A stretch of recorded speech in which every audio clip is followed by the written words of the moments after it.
countless amounts of bugs, but also glorious frames. That, ladies and gentlemen, is DX11 on live in a nutshell.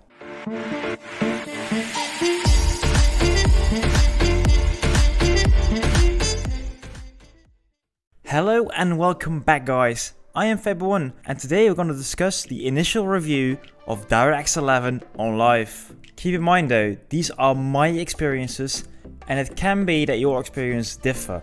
If so, please let me know down below in the comments what you think about certain topics. Also, if you like the content and want to stay up to date with all the latest things in and around Planetside, then please consider pressing that big red subscribe button down below. We have almost 1000 subscribers in the Gentleman's Club, so it would be amazing if you guys could help me reach that goal. Having said that though, let's get right into it. My initial thoughts about the DX11 update are kinda mixed. That is not due to the amount of bugs we have right now, because I'm looking at the big picture. What is DX11 going to mean to us in the long run? It might not surprise you guys, but I really think Planetside 2 is a beautiful game. And with beautiful, I mean it looks good. It looks very good. But for it to look good, you do need the ultra settings. You need ultra particles. You need all the good stuff. And the good stuff, unfortunately, has also a downside. The higher your settings, the more frames you will lose. Basic game knowledge, right? But okay, I had this silent expectation, or more or less silent hope, that thanks to DX11, I would be able to at least have 60 FPS on ultra settings with shadows on in Planetside 2. Unfortunately, the last 2 days I have been playing a lot and also the bigger battles. And I just noticed that when I started playing on ultra settings, I would sometimes dip to 30 frames, sometimes 25. And to me, as a gamer that is used to seeing a lot of frames per second and also is using a high refresh rate monitor, no, that is not playable. Or at least it's not competitive on the PC platform. Maybe if PlayStation 4 players hear the number 25-30 ultra settings, wow. No, but it's not how it feels like if you're playing on PC and everyone is getting more frames than you do. But Planetside 2 is more than just a picture, it's more than just a movie. You want to participate in the war, and to participate in the war, to be competitive again, you need the frames. More or less, guys, today that dream of mine to play ultra setting 60 FPS, yeah, that hope is really gone. Probably it was just pretty unrealistic, and I have to admit that right now. On the PTS with the 12v12 fights we have had before, it was possible. I could play 74 frames ultra with shadows, all the good stuff. But guys, Planetside is more than 12v12. Planetside is big battles, big warfare, and all the other things you have never seen in any other game. Okay, who cares? No ultra. Let's get back to the old graphics and see what has changed. On my PC, I went in similar battles from basically 60 FPS to 80 FPS in general. For the WizKids here, yes, that's a 33% increase. It's more than he promised 20 FPS, so I am more than glad with that. However, and I think this is more important because this does change gameplay, I have now also enabled shadows. Enabling shadows costed me around 10 FPS. But what I gained instead was more information. Shadows don't only look nice, they can also give away your location. In a few cases in my gameplay sessions, thanks to enabling shadows, I had to jump on some people because I saw them coming running to me. There are some more things that really will change gameplay. If I am correct, it is now not longer possible to disable smokes. Since everyone has to see the smokes, I think they have become a lot more viable, and probably you will see a lot more of them in the future as well. But while we're talking about visibility, I don't know if it's a bug or a feature, but the brightness looks different. I've got one clip in particular right now that shows how shiny the sun could look like on Indar. I've seen more people not really complain, but at least mentioning the brightness difference. But okay, to sum up the technological advancement with DX11, in general guys, I'm seeing an improvement right now. Maybe not as much as I was hoping for, but still a very good improvement. What else in the game got better? Since the latest patch, we got a whole new spawn system implemented. I'm hearing a lot of different reactions, but I'm mainly positive. It is not going to stop double teaming or anything like that, but in general I've got the feeling population is spread a lot more even. Especially at the times there was less population online, I got the feeling that the fights felt like bigger fights. It's really hard to explain, but in general I feel like the spread is better. There are sometimes a few strange things as well.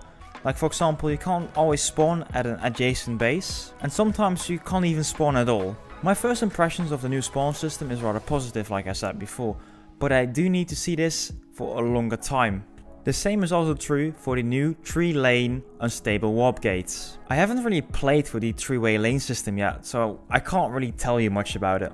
What I can tell you though is my experience with the NS Ops. So far I really think it's a nice variety addition to the game. It doesn't really add more gameplay, it doesn't really add more special things, but in general I really like to see all those new robots walking on the fields of Araxis. I was kind of afraid that because on Miller, the Miller server, the Vanu Sovereignty is 90% of the time the lowest pop faction. I was kind of afraid that I would always be playing Vanu like normal. Of course there is nothing wrong with playing with the Vanu, but because the gimmick of the NS Ops is playing with all the factions, or at least being able to, I think it was good to see that I played all 3 factions already. Also, I was actually kind of surprised how many robots I saw walking on the fields. To me, that is also a sign that there are more members than I thought, and also that members are willing to also play with the NS Ops. They also do bring more balance than I expected beforehand, because in my experience, there were enough NS Ops to make this 33-33-34 divide.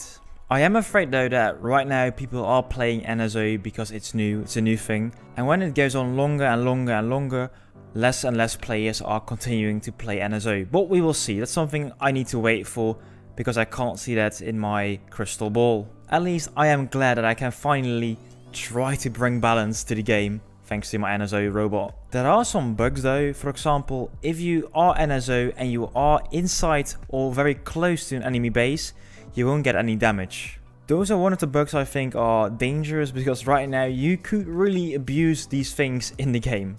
But luckily there are not that many bad behaving robots in here. Another big bug that we have experienced is that the unstable warp gates were not stabilizing. Even with enough population, there only was 1 lane. This was kinda game breaking at a certain time, because if you're fighting at Ace attack plant with 400 guys for over an hour, it does get kinda boring, to be honest. One other bug that we have seen is that cloaking, so for example infiltrators or cloaked sundies, were not visible on low graphic settings. And when I'm talking about not visible, I'm really talking about not visible, just not able to see them. One other bug that really annoyed me as a medic player for the NSO is that you could not see the skill icons of down players, so it was very hard to see where you could revive someone. These are all bugs that are minor, fixable I think. Pretty soon you can expect probably a hotfix for especially the infiltrator one, that I think has like priority. But over the weekend or after the weekend you will see a lot of improvement. There is one thing though that I think needs priority right now to fix, because a lot of players are mentioning they feel input lag in the game. This is not really my experience, I think it is not that bad, but I do see higher server latencies, and I don't know if this is caused by higher population or caused by the patch. The higher input lag could also be a placebo effect maybe, because you do see more frames, I don't know, it can be a lot of different things. There are also a lot more minor bugs, but luckily someone is tracking them. A Reddit user called White Forest has created a bug tracking thread on Reddit, and right now it lists 170 different bugs. This has to be a lot of work, so really thank you White Forest. Not all heroes wear capes. I will put a link in the description down below to this certain Reddit thread, so if you have a certain bug and you want to know if more people have the same issue, you can maybe look it up in the list. Of course, what you also should remember guys is /bug. Just type in the chat /bug if you want to report a certain bug in game. I do have trust in the developer team that they are working on the bugs and are smashing them as soon as possible. In the meantime guys, keep helping the developers by reporting the bugs like I said before, and just enjoy the game. The game is certainly in a playable state, so look through the bugs and look at the end goal, because yes, the end goal is smoother frames, better balance, and in general a more fun game to play. This implementation of DirectX 11 was only the first step. And to celebrate that first step, I do want to share something cool with you guys, because from tomorrow, the 28th of April, all the players of Planetside 2 will get double XP until the 5th of May. But wait, there is more. If you are a paying member, it is the last weekend of April, so like every month you will get a double XP weekend. But the amazing thing is that will stack with the double XP bonus from the normal players. So if you're a member, you'll get quadruple XP this Sunday. At least I know what I will be doing this Sunday. But well, that's me guys, that's Faber1, and I will see you soon with some more content.